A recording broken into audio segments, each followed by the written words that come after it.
Leo niko na wale wanawake ambao hawahitaji kushika ujauzito, lakini pia hawahitaji kutumia dawa za uzazi wa mpango kwa sababu wanajua kwamba zina madhara mengi sana.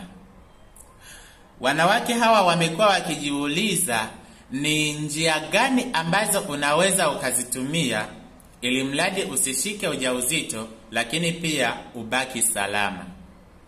Leo nataka nikupe njia hizi 3 ambazo unaweza ukazitumia na ukabaki salama. Njia ya kwanza kabisa ni kalenda. Unahesabu mzunguko wako wa hedhi.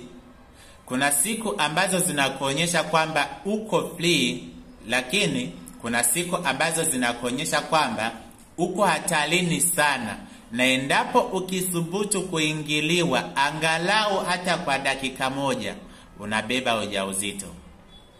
Hiyo ni njia ya kwanza. Njia ya pili, kuna ule uteute. Ule uteute ukiangalia vizuri, kuna rangi fulani ambayo inakuonyesha kwamba uko free kushiriki tendo la ndoa na usishike ujauzito. Lakini pia kuna rangi ambayo inakuonyesha kwamba uko hatarini sana, na endapo ukishiriki angalau hata kama ni sekunde moja unashika ujauzito.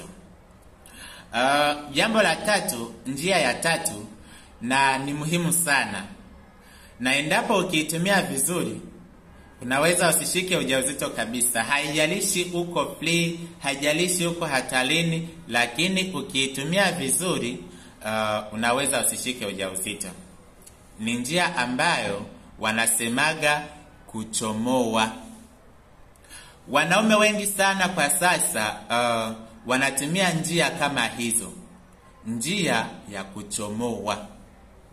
Pale mwanaume anapokaribia kumwaga, anamwagia nje. Lakini hii hapa usijiamini sana, kwa sababu inaweza kupeleka hatarini. Kuna 5% za kufaulu, lakini 95 ni kufeli.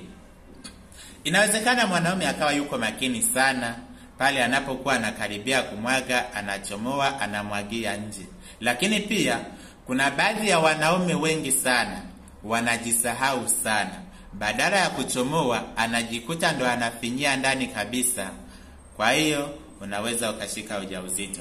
Usijiamini sana. Hii njia ya 3 inaweza ikakupeleka pabaya sana kama hauhitaji kushika ujauzito. Lakini nataka uniandikie hapo kwenye comment, kati ya hizi njia 2, na ni rahisi sana, ni ipi ambayo imekupendeza zaidi? Niandikie hapo kwenye comment.